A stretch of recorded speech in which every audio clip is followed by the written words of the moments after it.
Praise the lord. దేవుని శ్రేష్టమైన మరియు ఉన్నతమైన నామంలో మీ అందరికీ శుభాలండి. ఈ ఉదయకాల సమయంలో మీ అందరిని కలుసుకోవడం చాలా సంతోషం. ఈరోజు మేము ఊటీలో ఉన్నాము. ఊటీ ప్రాంతంలో ఈ యొక్క టీ ప్లాంటేషన్‌లో ఉండడం చాలా హ్యాపీగా ఉంది.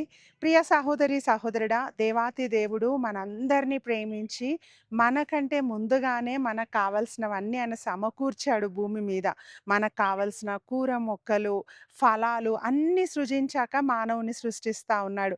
అంటే మనకు ఎందులో గూడా కొదువ కావద్దని, దేని విషయంలో మనం బాధపడకూడదని, దేని విషయంలో మనకు కొరత ఉండకూడదని, మనకు సమస్తము సమకూరుస్తా ఉన్నాడు. కానీ ఒకే ఒక్క ఆజ్ఞ ఆయన పెట్టాడండి. అదేంటో చదువుదాం. ఆదికాండము 2:17 చదువుకుందాము. అయితే మంచి చెడ్డల తెలివినిచ్చు వృక్ష ఫలములను తినకూడదు. నీవు వాటిని తిను దినమున నిశ్చయముగా చచ్చెదవని నరునికి ఆజ్ఞాపించెను. హల్లెలూయా! చూడండి, ఆదామవ్వకు దేవుడు చక్కటి ఏదెను తోటనిచ్చాడండి. కూర మొక్కలు, ఫలాలు, జీవజలము అక్కడ ప్రవహిస్తా ఉంది. ఎవ్రీథింగ్ ఇచ్చాడు. ఒకే ఒక రూల్ పెడతా ఉన్నాడు. అదేంటంటే మీరు మంచి చెడ్డల తెలివినిచ్చే ఫలము తినకూడదని. కానీ దేవుని ఆజ్ఞను వారు మీరారండి. దేవుని ఆజ్ఞకు వాళ్ళు లోబడలేదు. ఆయన ఆజ్ఞను పక్కన పెట్టేశారు.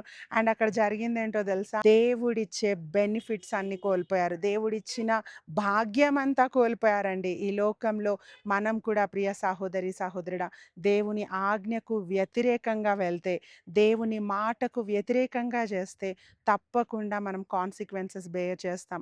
సో, ప్రియ సహోదరి, సహోదరుడా, దేవుని ఆజ్ఞను ఎప్పుడు మీరకండి. దేవుడు ఏది వద్దన్నాడో అది చేయకుండా ఉండండి. దేవుడు ఏది చేయమన్నాడో అది చేయండి. ఈ భూమి మీద మీరు దీర్ఘాయుష్యులుగా వర్ధిల్లుతారు. దేవుడు మిమ్మల్ని ఎంతగానో దీవిస్తాడు. తరతరములు ఆశీర్వదిస్తాడు. కానీ ఆయన ఆజ్ఞను మీరితే మనం లోకంలో బాధపడతామండి. సో, ప్రియ సహోదరి, సహోదరుడా, ఈ వాక్యం ద్వారా మీరు ఎంతగానో బలపరచబడుతున్నారని నమ్ముచున్నాను. God bless you.